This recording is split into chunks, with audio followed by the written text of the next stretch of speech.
Welcome to the next podcast from Millinery.Info. I'm your host, Lauren Ritchie. Thank you so much for joining me today for this episode of Millinery.Info. On this series, we welcome milliners from across the globe into your ears and studios. Today's episode is with Rodney Gordon. Rodney is a theatrical milliner based in New York City who's made some pieces for some iconic shows. I had the privilege to visit Rodney at his home in Brooklyn earlier this year. Thank you to our wonderful podcast sponsors for their ongoing support of this series. House for Dawn, Louise McDonald Milliner, Hatter's Millinery Supplies, The Hat Magazine, Millinery Australia, Judith M. Millinery Supply House, Hats by Lico, Be Unique Millinery, Lifted Millinery, Hat Blocks Australia, and Hat Academy. You can find a link to each of these businesses in our show notes. That's in your podcast app that you're listening to or through our website. Thank you for listening to this episode. If you've enjoyed this one or one of our past episodes, maybe you found a few tips and tricks for your business, or it's inspired your creativity, I'd like to ask you to become a patron of the series. We love our podcast sponsors, and there's also 2 options available through Patreon as a way to show your support. There's one called A Little Thank You to Millinery.Info. It's as little as a cup of coffee each month. Head over to patreon.com/millinery.info to sign up or find out more. Well, I guess the first question to ask is, well, first off, thank you so much for having me. It's lovely to be here. What might be a simple question, but probably a very complex answer is, how did you first come into millinery? I was, let me think back. It has to start with my uncle, I guess. Maybe my sister. My sister got me interested in opera. I was sort of interested in classical music. This was when I was in high school, and she got me season tickets for the symphony one year for Christmas. And I loved that. And then the next year she got me tickets to the opera for the season. It was like 4 or 5 operas, I think. This was in Texas. So they weren't huge productions, but, pretty well done. Yeah. And I fell in love with opera. From then on, I was just like, I want to work in opera. And then when I went to college, I thought, well, I'll go into, I'll become a music major. I didn't know what to major in. Yeah. But I knew I loved opera. But I was never really great with music. I could read music, and I played in the band in high school, but not much. I dropped out of that because we got a horrible director one year.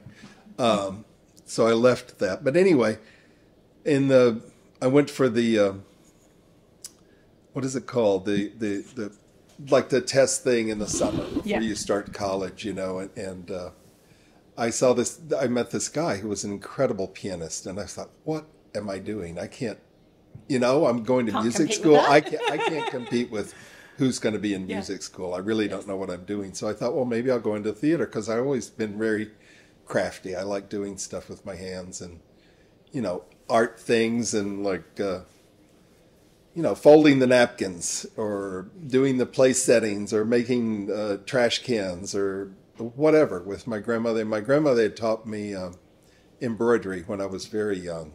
Several years went by, and I asked my mother, she would teach me how to use the sewing machine. So this was my first. You still have it? I still have it, yes. I don't know how old I was, like 10, I think. Yeah. And she picked out a pattern that she thought would be easy for me to sew. So anyway, that was my first machining. So I knew how to use the sewing machine. And,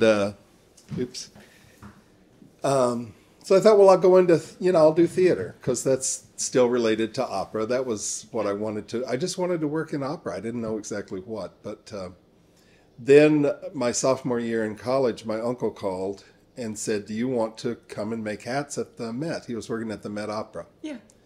And he said, they're doing a production. There's lots of helmets and stuff in it. And I said, I don't know. I've never made a hat. And he said, well, I'll show you what's expected, and we'll go and visit before you start and stuff. And he said, it'll just be a nice summer thing for you to do. Was he a milliner there? No, he was a scenic artist then there. But he was in the design union. So he did scenery and costumes and designing and lighting. Oh, wow.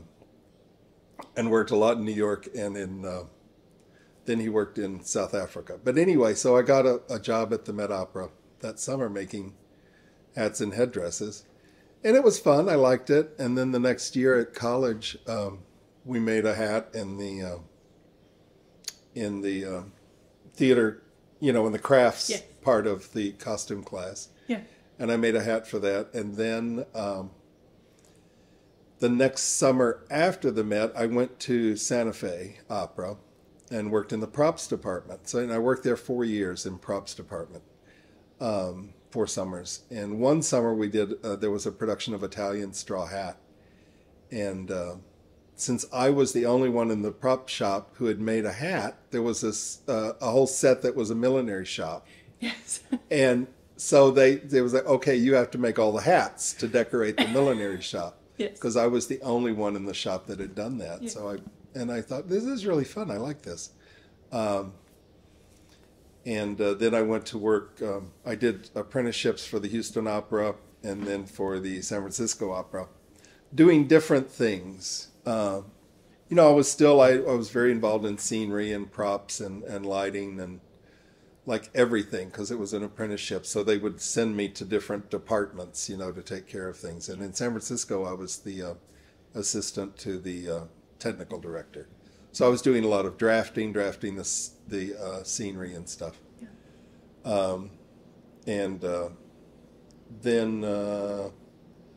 that summer that I did Italian Straw Hat in Santa Fe, there was a man, Fred Nida, who came from New York to help us because we got really behind on, I don't remember which production, but there was so much to do. And so they brought him from New York. And his wife, Janet Harper, they had a studio together in New York, and she did a lot of millinery and stuff. And so I said, that would be fun. I'd love to, and he said, well, you should come and work with Janet, and you could make, and so anyway, that's what happened. I came to New York, and that was sort of my plan. I always knew I wanted to be in New York, but I wanted to meet enough people so that I, was sure I could get a job when I got here. Yeah. Which happened very easily once I got here because I had worked, it's all those different opera houses and stuff. I'd met lots of people. Yeah. So I came to New York and I worked for them for about 3 years, I guess. And Janet at the time was doing all the millinery for the Met Opera. So we were doing so much millinery for, and period stuff. I don't remember exactly what productions we did, but a lot of 18th and 19th century stuff. And as you can imagine, hundreds of pieces each time. And then I started, people just started asking me to do work, and then I moved in actually to their house, and I helped with the renovation because I knew how to do carpentry and, like I said, lighting Very and everything. skilled, so, yeah. Right, so I was helping him build cabinets for the kitchen and etc. Anyway, so we were almost finished, and at the same time, around that time, I met Richard, and in 77, and I said, "Do you want to move in together? We could rent an apartment in their house. They're going to have 2 apartments." So that's what we did. I moved in with Fred and Janet, and so then it was a really big apartment, and I started working in the apartment, just making hats, because people started asking me to do it. Yeah. And other projects, I was doing armor and some jewelry things, but it was mostly hats. Yeah. And then through that, I met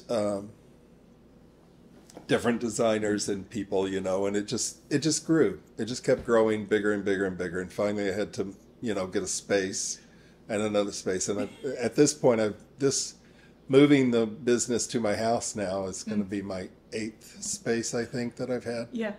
And, they just kept getting bigger and bigger because I got more and more stuff. And then the more stuff and the more people you have, then you have to get a bigger space, and then you have to pay for that. So you get a bigger... So that's how it happened, and I never really wanted that to happen. I just wanted to be by myself. Just kind of evolved. Right. Yeah. I just wanted to be alone making it by myself, but which is where I am now, going back to. Yeah. But yeah, it turned into, usually I would have like 3 or 4 people all the time. Wow. But sometimes it would, if we were doing a big production and it was a rush, I would hire extra and we'd be up to like 10 or 12. Or, incredible. And that takes us basically to the present. What else influenced me? I mean, I've learned a lot from designers, I guess, yeah. you know, and making it and seeing their, as Aiko said, her vision. You know, just little things. And that's what I always liked doing, you know, was learning more and more and more. Yeah. But unfortunately, I wasn't working. I'd done a few things for opera, and I still do, but I wasn't at the opera. You know, it became mostly Broadway stuff that I was doing, which was okay, but it wasn't why I came, you know, yeah. It wasn't why I got in the business. I wanted to do opera, not Broadway, not rock concerts or ice shows. My God, I've done a lot of ice shows and circuses and, you know, whatever. Yeah. But now I'm getting back into opera a little bit. Oh, wow. Yeah, I just did one for Denver Opera. There's a designer that I work with, Bob Prezziola, and does beautiful work, and he's been hiring me and I've been just doing it on my own. And usually the lead time for opera is more than what Broadway does. Yeah. You know, like I remember when we first did Phantom, I had maybe 4 weeks to do it, 3 or 4 weeks. And there were lots of things. We did all the masks in the masquerade and lots of hats. So there was a lot of sculpting and casting and, you know, and there are mannequins in that one scene too. So we're doing all the stuff for the mannequins as well. And to do that in that amount of time, you know, was insane. I was, you know, sleeping on the floor sometimes for like an hour and get up and go back to work. Oh, wow. Yes. But now, in the way that opera works, you know, there's a lot of lead time, and I had the sketches, probably almost a year, and I was only doing 15 hats. Yes. So it's nowhere near the scale, but it's so much more enjoyable. Because, you know, I can take my time and I can make it the way I want to make it. And if I don't have something, then I can source it. I can source it, or I can dye something, or I can make something else, or whatever. So yeah, I'm liking that a lot. And the spaces that you moved around in the city, were they with other creatives, or were they on your own in different buildings? Let me think. The first one was, I was in a room. I had a room in a shop where a lot of different people were renting rooms, you know, and I think there was a rental place and another, but only lasted like a couple of months.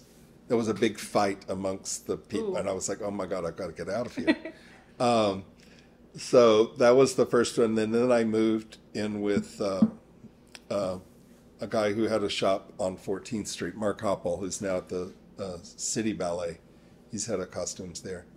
But he had a shop, and we rented a room next door to him. So it was kind of connected, but we had our own separate room. And I shared that actually with another very old friend of mine that I'd first met at the Met in '73, and then he worked in Santa Fe with me. And anyway, so we were sharing a space. Then let me think, what was the next one? Oh, then I moved in by myself.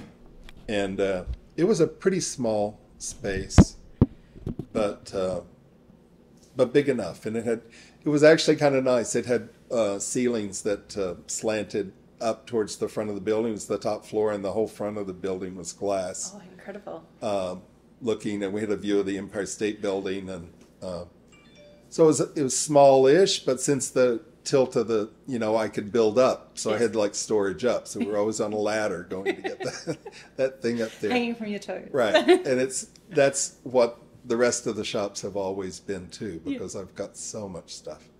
Then the next shop was that one that you saw in the book there. A nice big space. But that was No, that's not it. There was another one before that that was even bigger than that one. Yeah. And that was by myself. It was nice. It had terraces on 2 sides, had windows on 3 sides, and a nice big space. So I love that too. We used to go out on the front terrace and have lunch.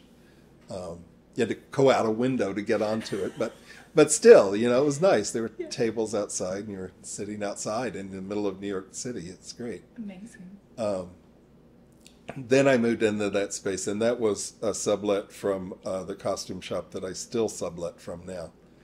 But that was very large, and then and still in Manhattan. All of those were in Manhattan, except my first in my apartment was in Brooklyn. Yeah. And then we moved. The last shop, which is the one I'm in now, is much smaller and is in Long Island City, but still a sublet from the costume shop that I've sublet for a long time. Sally Ann Parsons. It's called Parsons Mears. And anyway, she's retiring. Yes. Well-deserved retirement. She's up there in age. Can't believe she's been doing it so long, way past retirement age. But you know, a lot of people in this business keep going for a long time. There was Paul Huntley. He was in his 90s. He was a wig designer and maker, and he was in his 90s, still working. And several designers that I know in their 90s. Still working. Yeah. So it's that kind of profession where you keep going. And Woody Shelp, he was an incredible milliner that was for a long time connected with Barbara Matera, who had a costume shop, but also worked on his own. And he worked for John Fredericks, who was he was a fashion milliner. No, I don't know that. In the 50s and 60s.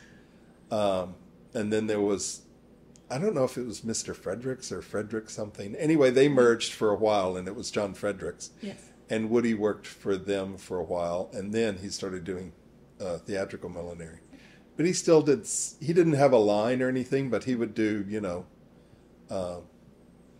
another friend who was doing the diva hats. He loved doing, you know, things for the stars. Yeah. So incredible milliner. Yeah. And I worked for him for a while. He was quite difficult to work for, so I didn't stay very much. He kept wanting me to come back. Every time I'd see him, he'd say, "Why don't you come back and work for me?" And I was like, "Oh, no, I'm too busy." But, you know, it's like we weren't allowed to talk when we were working, and you weren't allowed to put the hat on your lap or on the table. It had to stay on the block. To sew. And then one of the things I remember one of the things I had to do was it was a straw braid hat, and it had a ruffled, you know, the brim was ruffled like that, and he wanted me to keep sewing. Like, he started the inside, and he said, "Just keep going and make this ruffle, just more ruffle as you go," and showed me what to do. But I wasn't allowed, so I was sewing like this, midair. my shoulder at the end of every day, and it went on for days, you know, because it was pretty big, and I was just doing like this for days. So exhausting. I was like, "Oh my God, can't I put it down?" You know, down like if I have reasonable height. Right? No, it had to be up on the block. So, but it wasn't that bothered me. You know, those little eccentricities were all right, but it was the no talking and the. He could just be kind of mean, and no one cried when I was there, but other people told me, you know, that he always made them cry, but it was just that kind of atmosphere. It wasn't comfortable. Yeah. And I never wanted to work like that. I always used to think in my shop that I wanted everybody to be happy. You know, like, we come here to enjoy this. I don't want it to be like torture every day. So that's why I liked having my own shop. And if people didn't fit into that, then they didn't last as long. It lasted, right. Yeah. Right. Yeah. And how did you build up that team and find your people? Well, people would just come. Like Mariette, who you met earlier, she came in one day. She was on a tour with somebody that she had met at a theater group, and they came through to see me. And I was sitting at the machine, and I said, "Do you know do you know how to sew? Yeah. And she said, oh yeah, I know how to sew. And I said, well, you want to? and that was it. Can you do this now? Yeah. And, you know, as she heard like 20 years later. And then another one, Rachel, she came as an intern from NYU. Yes. As a, you know, had studied theater design at NYU. And anyway, she came as an intern and stayed for 20, and she still works for me sometimes, but she hasn't been full-time for many years. Yeah. She's got her own career and stuff, but she helps me out a little bit now. And then there was Bob Jones, who I'd met in Santa Fe first, and he came to work when we first started doing Phantom in whatever year, 88, I guess. And he worked for me for 30-something years. He just stayed. Like, be doing something right. So those people, you know, just came and stayed. So there were a couple other ones that weren't quite as long, but you know, people would come and stay for years and years. Yeah. If they fit in, it was great. So that's how it happened. Then, like I said, I'd overhire and stuff. But, as you need. Yeah. Right. And your equipment and materials, it can be never ending about what you collect. How did you, and moving between spaces, what are some of the blocks that are absolutely key for you in your workroom? What do you work on most? I don't know how this happened, but I do a lot of top hats. I remember the first top hat I made was for the Met Opera. Mm-hmm. And the design, there was a staff designer there at the time, Ray Diffin, who was a well-known. He had a costume shop in the city, and then and been associated with different costume shops, and I think was hired when the Met Opera first set up the shops and stuff. He was there, mm-hmm. and then he went. You know, he was back at his own shop. Anyway, then he was hired as staff designer at the Met Opera. And I remember him saying to Janet, I was working with Janet at the time, and he said, well, nobody can make like what we really want is a proper, not beaver, but Hatter's plush, mm-hmm. Top hat. And so I took that as a challenge. It's like, you telling me I can't do it?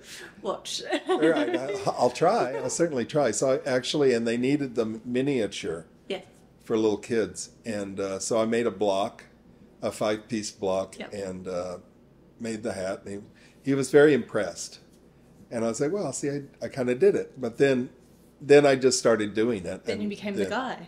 Yeah, I was like the guy who would actually do it. And I've changed so much over the years how I do those because materials change, That's going to be one of my questions to you is, I mean, in fashion millinery, it's changed so much, but in theatrical millinery, what is the evolution of materials that you've seen? It's horrible. I mean, it's horrible in a lot of ways. I don't like using a lot of plastics because they're not very forgiving.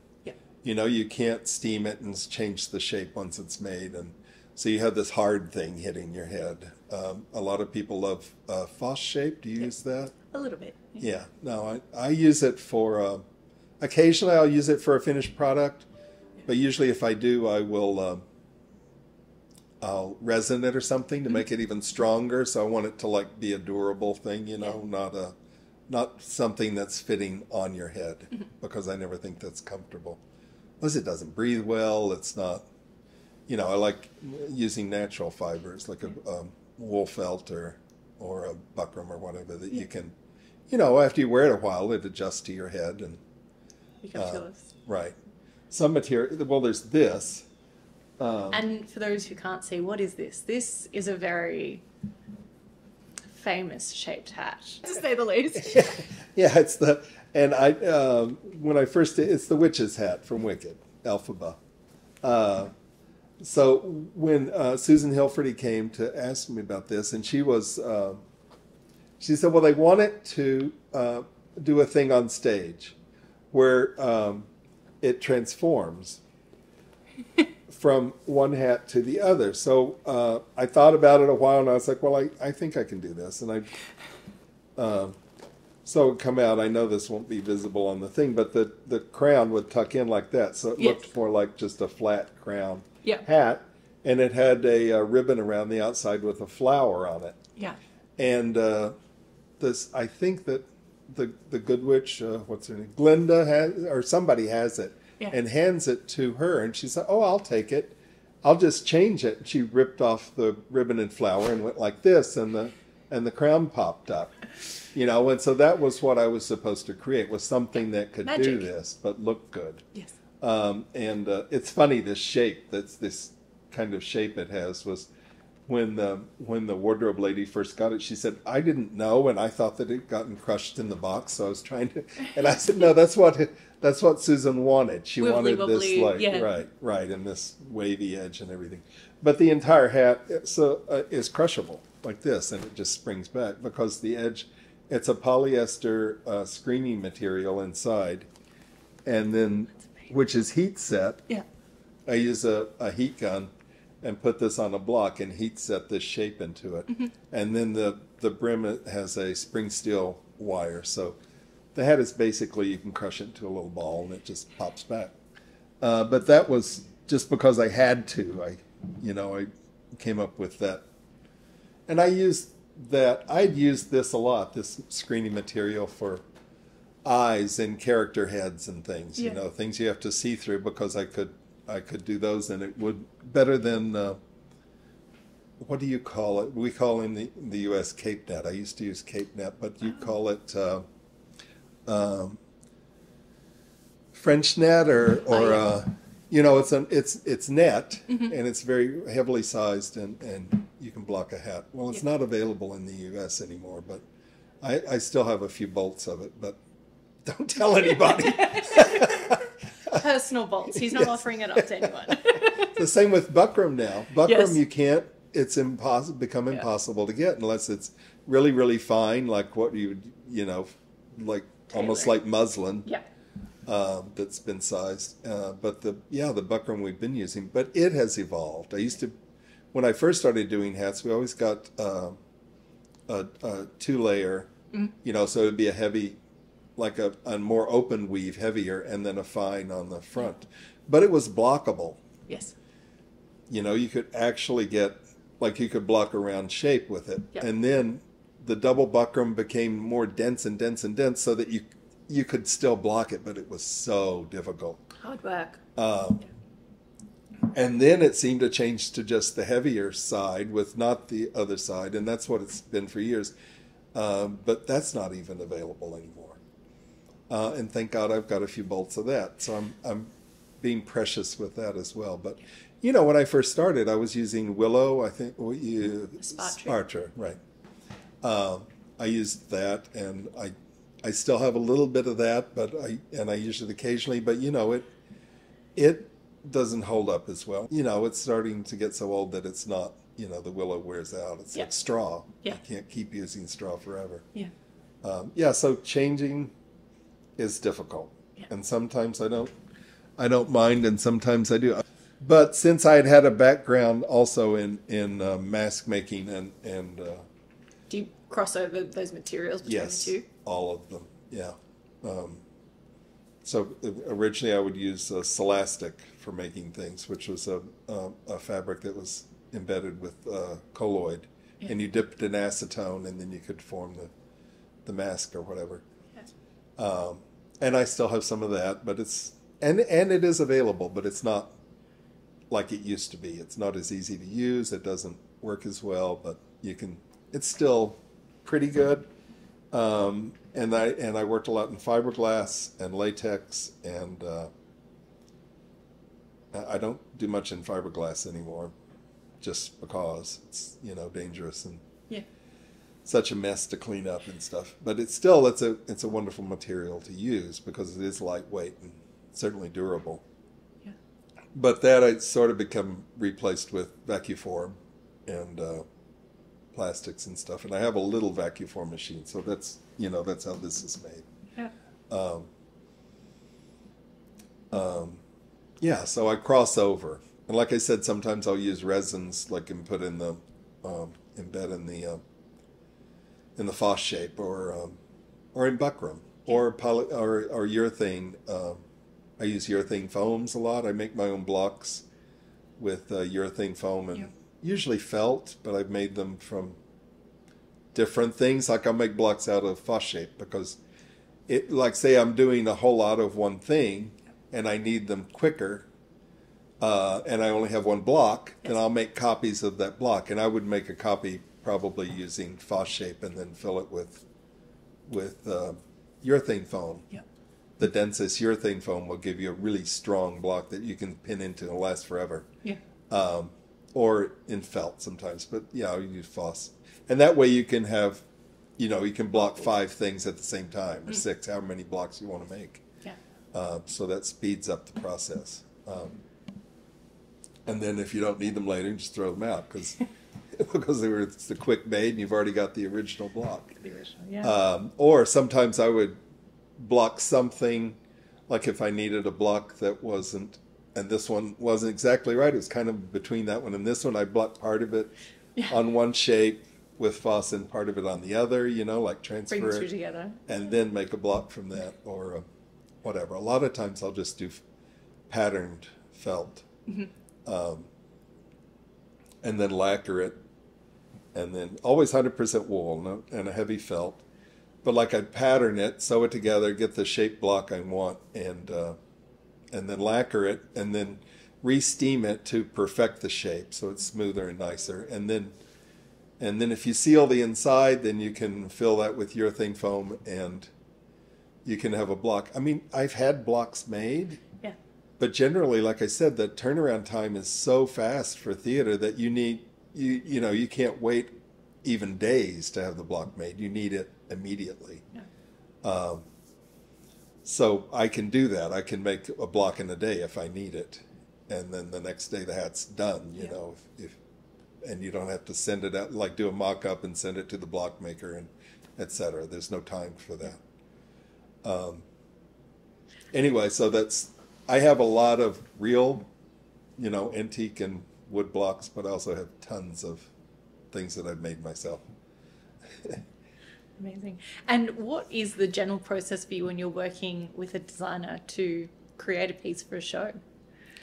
Well, it's different with different designers. Some I've worked with so much. I mean, I've had people call and say, well, you know what to do. It's on page so-and-so of this book. You know, do you see that picture? And I'll say, yeah, or now it's like email them.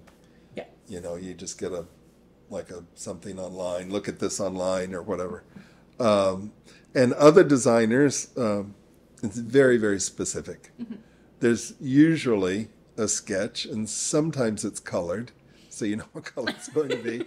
Sometimes they're holding the hat, you know, in their hand behind their leg. Yeah. So you have to say, I'm not sure what is it that you want. But then a lot of it happens in the fitting. We'll do a mock-up and then go to a fitting and, you know, change shape a little bit or proportion or look at how it's working with the actor and get the actor's input. And sometimes the choreography. I'm on a few shows I've had to go to the theater, you know, and there was one show, Will Rogers Follies, and they had these tambourine boaters. Yes. And so I remember going to the theater for that and seeing the choreography. It was Tommy Toon and Jeff. Anyway, and they wanted to, you know, play with it and see it. How is this going to work? Because there's a whole number with a chorus of people, you know, doing tambourine and hitting they were boaters with, I don't know if you've ever seen that scene, but yeah. So anyway, a lot of times it involves a lot of other people. Like I said earlier, you know, it can get to the director or sometimes even the producer, you know, will have a say about what it's going to look like. And that can become difficult. But anyway, that's sort of the process. And like I said, sometimes it's quick and easy, and yes, that's perfect, and nobody, you know, is going to say anything. But other times it can go on for weeks or months or years. I know that when I first did Phantom, you know, it had already been done in London. Yeah. So they brought me a mask to copy. And so we did. You know, I can't remember if we took a mold from that mask or if we actually sculpted the first one. I can't remember now. But anyway, we had something to look at that was, this is what we want. Then the designer kept changing it. So over the years, it evolved, and she changed the eye. It didn't even have an eyebrow shape at first, and she would cut, like she took more of the cheek, made the cheekbone more evident, and changed the shape of the nose slightly. And that happened, I think there were 4 or 5 different sculpts over the time she was still with us. She died, I can't remember what year it was, but it had been running about 20 years. So I'd already done like 5 different styles of the mask, because she was doing it around the world. So she would go somewhere else and they would make it. You say, and then come back to me and say, I want to change this, I want to change that, because, well, in Germany they did this, or maybe Australia they did this, and and she'd come back and say, let's try that here. So I would make it again. Yeah. And probably if she was still alive, we'd still be changing it.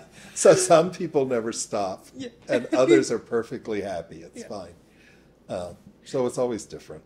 And with something like the shows that you do, how many of the one type of hat do you make? I mean, I know that's a variable question, but like, you wouldn't just make one. You're probably making multiples for the understudies, and they get worn out. And well, back to the Phantom, he would get, there would be 10 for the props department, because it's in the end. They use it just holding it.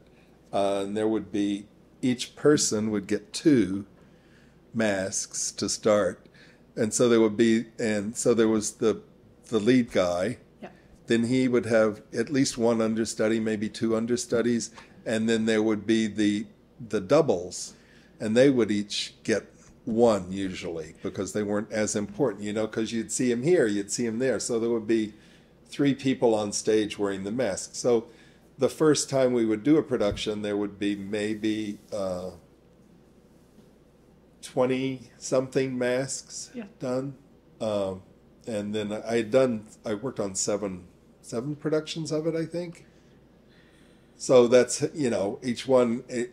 That's a lot of masks. Yeah. Not that many to start with.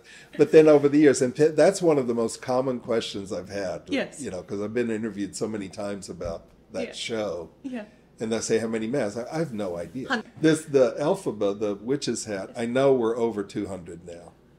Because it's the same thing. Every time there's a new Elphaba, she gets 2 hats, identical, and then one. I think they put a mic pack in one of them, and the other one doesn't. I don't even know anymore what to do. But and they don't do that thing with the open. Yeah, they stopped doing that, which I didn't know. Oh, so you're making collapsible hats that don't need to collapse anymore? No, they don't. But I'm not going to change it now, because that's the way they're done. Yes. They'd be upset if I changed it, I think. And it works well that way. But yeah, it's, if a show runs and it's the lead character, then they get replaced constantly. Yeah. So you worked on some pretty iconic Broadway. I have, yes. And are there any that particularly stand out, or are some personal favorites for you? I loved working on Phantom. I just think Maria Bjornsson, that designed it, she was genius, and certainly had an eye for detail, and obsessive about it, which I it's one of those things that can drive you crazy, but I always appreciate it if they don't change their mind every time they walk in the door. If they have a vision and they're not happy until then it's fine with me. I understand that. I've worked with a lot of designers like that. I'm trying to think of other shows I've really been happy with. In the end, it's usually working with the designer, that makes me happy. If it's a good working relationship, and like I said, I appreciate the vision. If they don't have a clue what they're doing, or if they don't really care, then I'm not as then it's not good for me either. Yeah. Do some of them turn to you for your advice or direction as to what might be possible in those circumstances? And sometimes I will offer it. I try not to. I don't want to force it, but I'll say something like, like on a man's hat, the bow is usually on the left side, but they'll draw it and they'll put it on the other side, or it won't be there. And I was like, do you want it? Do you want it on that side for a reason, or should I be traditional and put it on the right side? But little things like that, I'll mention it. Usually women's hats are high side on the left in period, I don't know why. It's just kind of traditional look. But that's another question I'll ask. Is like, did you do this on purpose, or should it be a little more traditional?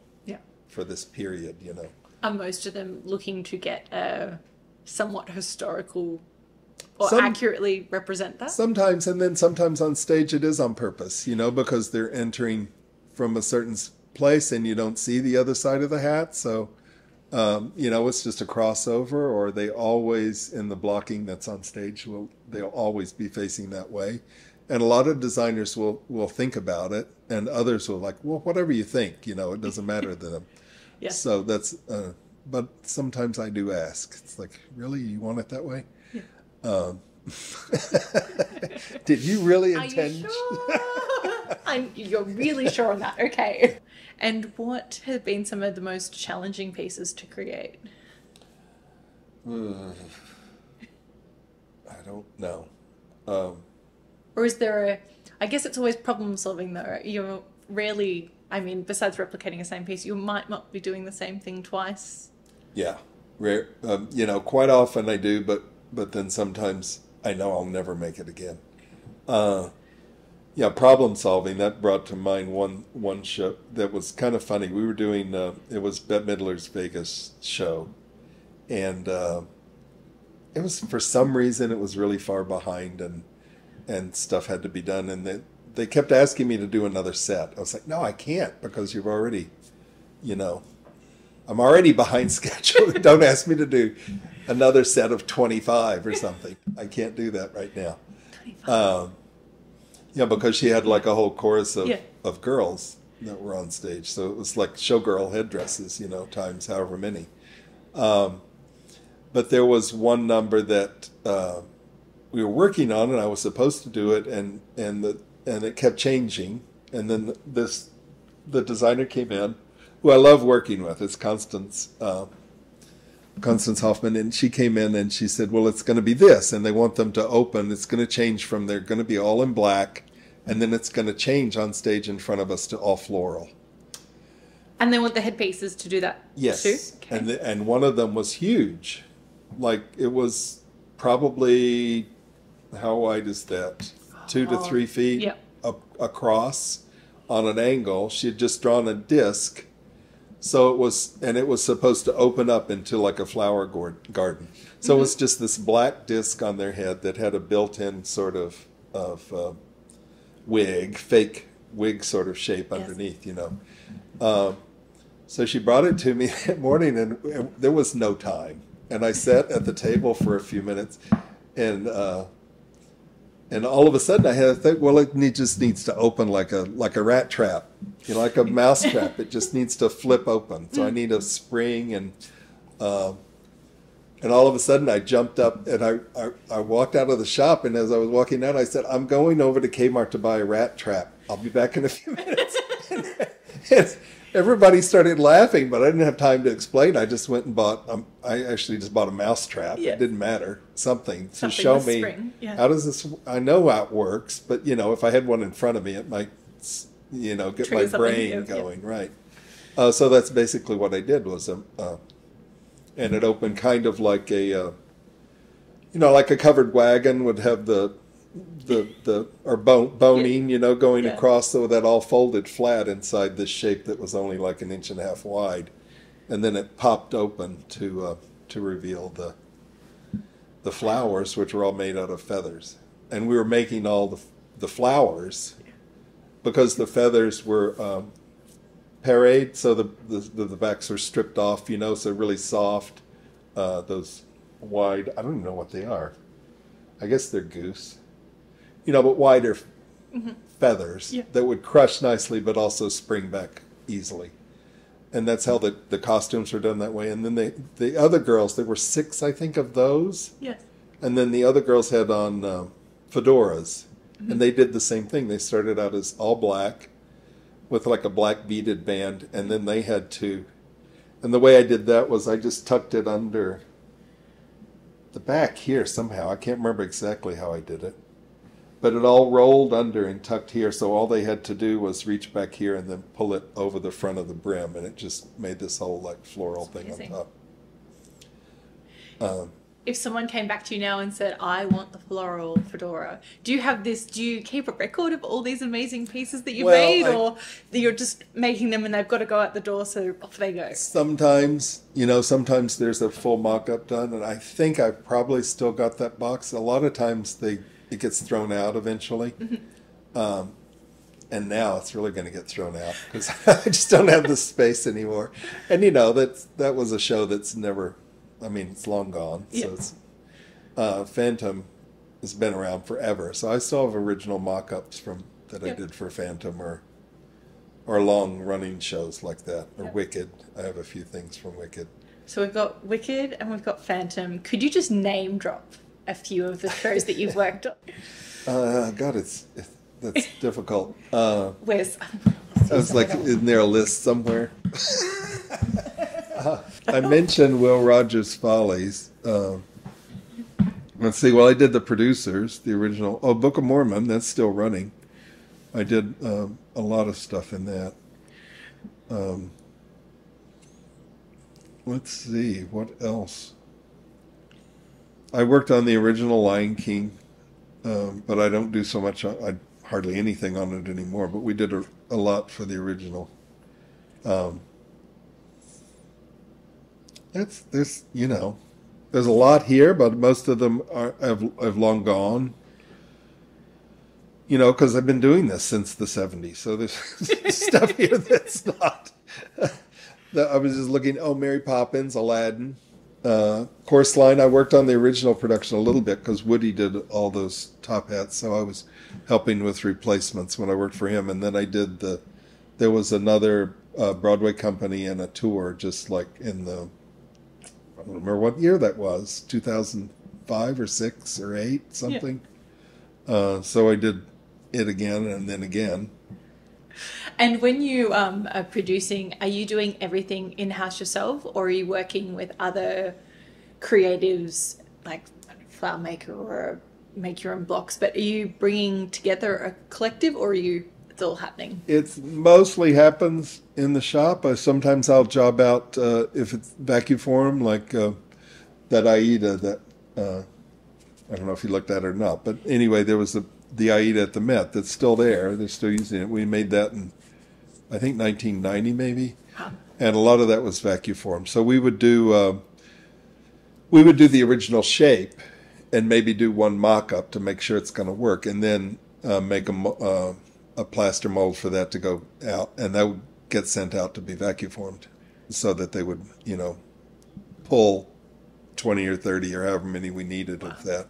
Or actually for that Aida as well, we made a lot of the wigs for the women that are all the braided gold and black, with the beads, and then they would have a band around. So I ordered several different kinds of cording and ordered that special so that so that the black looked like hair, and then there was a metallic, running through it. So, or tied, so it would be. You've probably seen that now. That's like a thing that looks like hair they look like beads, but it's made by doing with the braid. And I ordered that when it didn't exist, because that was a long time ago, and stuff like that would get jobbed out. Or knitting. Sometimes I would job out knitting things that. Because I have knit, but it's not something I normally do. I'm not fast at it. Now I have my friend Judith Ann, who's written like 18 or 20 books on knitting. I would get her to do it. It's so much faster. Or there are other knitters in the city, that one has a machine knitting. So, sometimes I work with people like that, but most of it happens in the shop. And I think maybe that some of that comes from the designers too, because they generally know me or other people know me, and they would just take whatever that is, or they'll supply it. Like, well, here we're we're having that painted for you. And that works a lot with theater too, because the shop I work with, Parsons Mears, they have their own staff of painters. Fantastic. So a lot of times we'll be doing something that requires, it especially happens with like ice shows, character things that are Disney characters that have a specific look, you know. So we'll do a fitting with the, it'd be a big head or something, whatever it is. And we cover it. It goes to the fitting. We first get the shape right, and then it gets covered or whatever, and then the painters will draw on where they need it, and then that cover comes off, and we transfer all their lines that they've drawn on our cover to paper, which then gets transferred to fabric for them to paint it, and then it comes back to us as the finished thing, and then we put it on. So it goes through a lot of steps like that. So we work with painters, and sometimes beading. Send out beading to be done. You know, there's a headdress that's now. I saw Polly the other night. She's a beader that used to be at Matera's for years, but she does a lot of the. She does some herself, but also jobs it out to different. Like she'll send things to Britain or LA or wherever that beaders that she has all over the place when she needs things done. And there's a lot of beading in Aladdin. But anyway, a funny thing happened with that recently was there's this new Broadway museum, and there was that big red feathered headdress that's in Hello, Dolly. Yes. It wasn't going to be in this last production that was on Broadway. It was a smaller version of it, and then it kept changing, and then the producer was like, no, it's got to be. Everybody's going to expect we've got to do that. So that's when, like I was saying, the producer gets involved sometimes. Yes.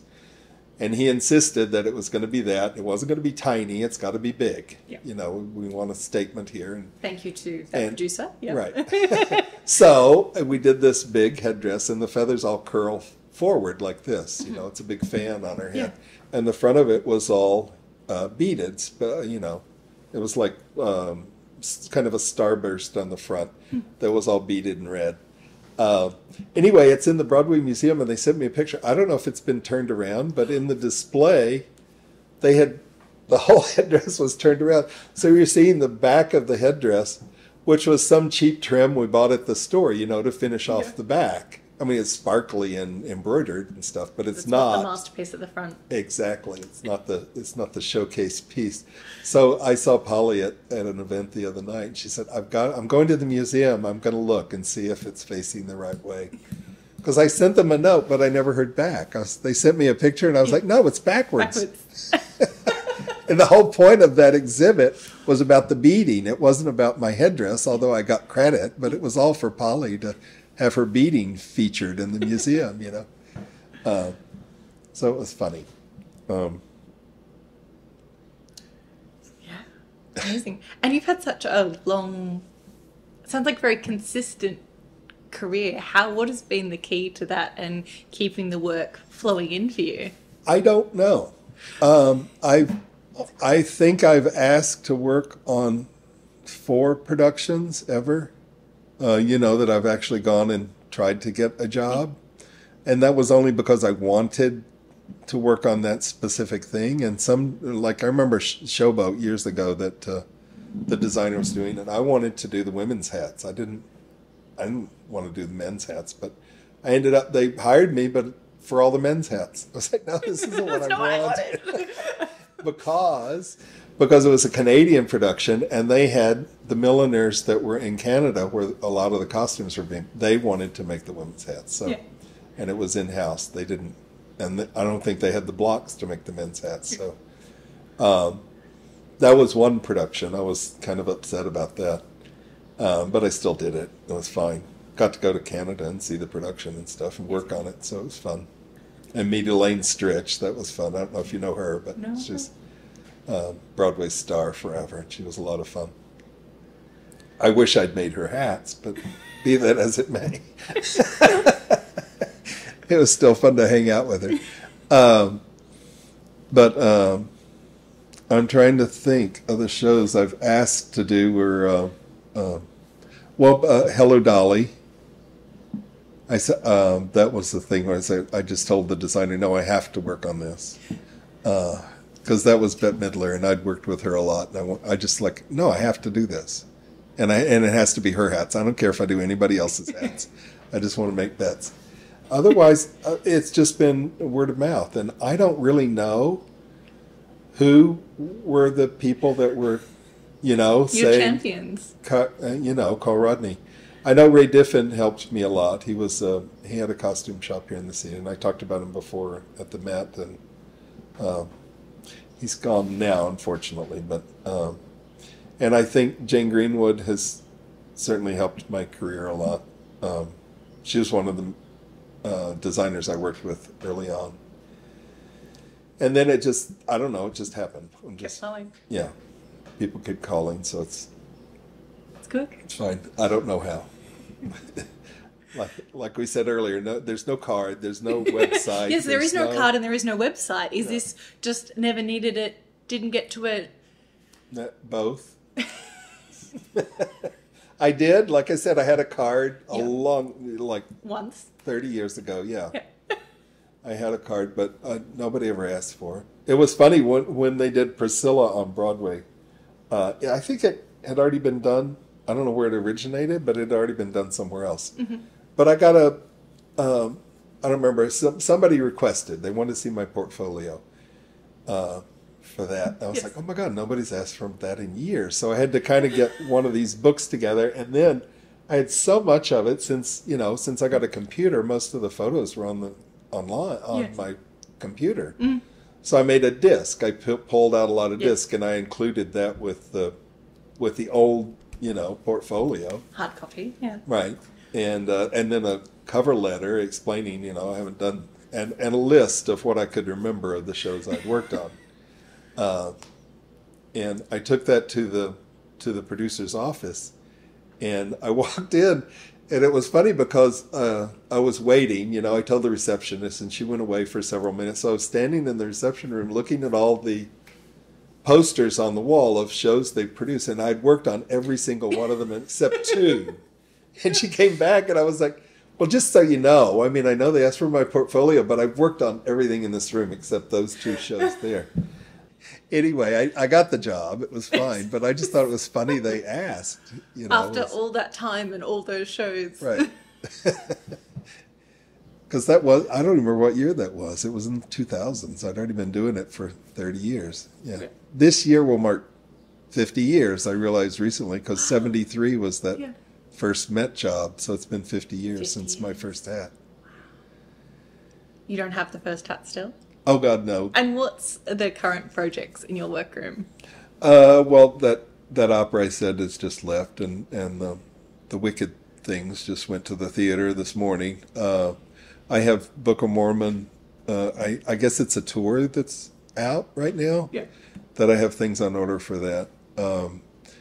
There is a Nutcracker I was asked to bid on, but I think I'm going to have to turn it down because I'm too busy with the move and getting my uncle's estate. My uncle passed away last year, and so that's what a lot of that stuff over there is. I still have his apartment to clean out, and the pandemic has made that very difficult. Yeah. So anyway, I'm not going after jobs. It's just, whatever comes, it's fine. What you can fit in. Yeah, I would really love to work on that Nutcracker, but I just think I'm going to have to say no. Yeah. It's Bob Perzioli again, and he said, well, you can do as much as you want, but or bid on it, and we'll see. But he was also nice. He said, if you can't right now, that's fine. I said, I'm not going to stop calling. I said, oh, thank you for saying that. Good. Yeah, this will be good. You'll be my one job I work on whenever I can. So that's good. I can't think. I don't think I have anything else right now. There are actually a few things that are still on order for Phantom, even though it's closing in a few weeks. Yeah. And what's your I'm sitting here in your beautiful home, but it's also becoming your studio. What's your setup like, or it's kind of in limbo at the moment? Well, it's all in my mind where it's going to go. I want to get rid of a lot of stuff that's in that room and make that sort of the supplies, the straws. I have, I think, 12 dressers full of straw braids and horsehair braids, antique things, and then shelving that's all ribbons and trims and things. And I think that's going to sort of fill up that room. And then on the top floor, there's a room that's going to be all the blocking room. Yeah. And that's probably where the industrial machines will be. And then on the middle floor, I've got a little room, but it's a real mess because it's totally in transition now, and I couldn't even finish what I was doing because I had to stop and make hats for this wicket that had to leave. So it's good there because I can watch Richard and I can see the television, but I'm not in the same room. Yes. I'm sort of in the same room, but I'm not. So it's good. It's I've always been good at designing the space. Yeah. Because I can build whatever I need and just fit it in there. So anyway, in my mind, it's already all there, but getting it there is going to be another thing. Next step. This house, like we were talking earlier, is 1865, and the electric, a lot of it has never been upgraded since we bought the house 35 years ago. And at one point, I had a new line brought in the house, and they took the fuse box off the wall. On the back, it was dated 1911. And not been touched. And never been touched. And I know some of the electric, the top floor and the middle floor are still, and this room are still from that 1911 wiring. A lot of the electrics go through the old gas lines. They threaded the wires through the gas lines. So if you see a sconce or like that chandelier, it was originally gas, and they just threaded the electric lines through the gas. So there's got to be an upgrade happening before I put my industrial machines upstairs, because it's all very old electric. And then there's one room on the top floor where the ceiling's falling in, so that's going to be my block room. So I'm taking the ceiling totally out and opening it all up to the rafters, so to speak. So I've got more height to expand. So you can go up. Right. To the hill. And it'll be nice if I get it done. And like I said earlier, I was like, should I retire? I don't really want to, but, I just want to do a lot less. Yeah, and enjoy. Right.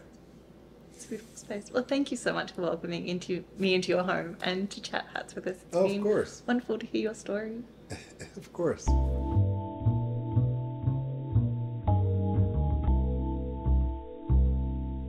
Thank you for listening to this episode of Millinery.Info with Rodney. I hope you enjoyed that conversation. Thank you to our wonderful podcast sponsors for their support. Hatblocks Australia, Hat Academy, Millinery Australia, Hatters Millinery Supplies, House of Adorn, Judith M. Millinery Supply House, Hats by Leco, Be Unique Millinery, Lifted Millinery, and Louise McDonald Milliner. You can find a link to each of these businesses in our show notes. Would you like to hear your business name mentioned? You can become a podcast sponsor of Millinery.Info through Patreon. Head over to www.patreon.com/Millinery.Info to sign up. I'm your host, Lauren Ritchie. Thank you so much for joining me for this episode of Millinery.Info, and I look forward to talking hats with you again soon.